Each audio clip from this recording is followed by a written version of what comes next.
Bref regard sur l'actualité, bienvenue à vous tous.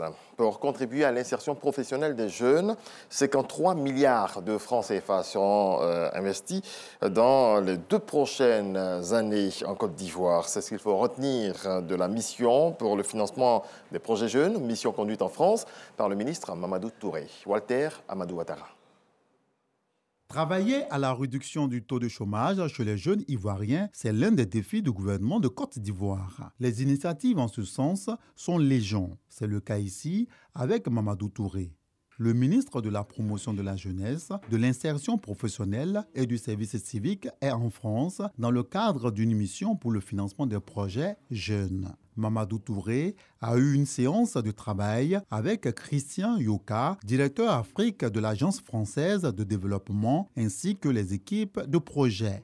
Nous nous sommes félicités de l'approche qui est celle du gouvernement qui vise à la fois à favoriser l'accès de manière équitable, donc sur toute l'étendue du territoire et tout en conservant la qualité. Après un point des 2 précédentes phases du CDD, contrat de désendettement et de développement destiné à soutenir et à amplifier les dispositifs existants d'accompagnement des jeunes vers l'emploi. Une bonne nouvelle, la phase 3 du CDD emploi sera financée à hauteur de 53 milliards de francs CFA, dont 13 milliards consacrés au service civique.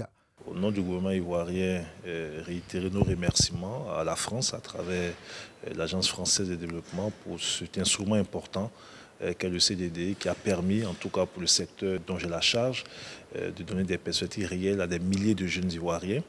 Et puis surtout l'espoir suscité par le 3e CDD qui va doubler quasiment les fonds décaissés dans le cadre du CDD2, et ce qui permettra de toucher encore plusieurs milliers de jeunes Ivoiriens. Les 2 précédentes phases du contrat de désendettement et de développement emploi des jeunes ont permis de prendre en charge 48 598 jeunes sur l'ensemble du territoire national pour un montant de 32 milliards de francs CFA avec un taux de réalisation de 104%. Cette mission a été mise à profit par le ministre et sa délégation afin de s'imprégner du modèle français dans les domaines de l'insertion, du volontariat et du service civique. À cet effet, ils ont échangé avec des dirigeants de plusieurs structures intervenant dans le secteur, à savoir le Pôle emploi, le service civique français et France Volontaire.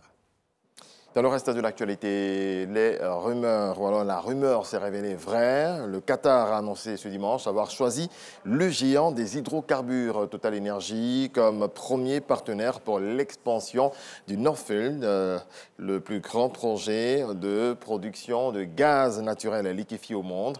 Grâce à ce projet, l'Émirat renforcera sa position de leader mondial de l'exportation de GNL, gaz naturel liquéfié. Et puis à 5 mois de la Coupe du Monde de football au Qatar, Vaïd Halilhodžić est dans une situation inconfortable à la tête des Lions de l'Atlas.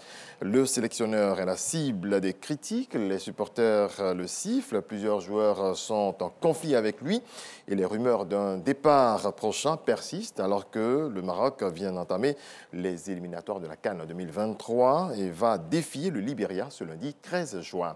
Merci de votre attention, excellente journée à vous tous.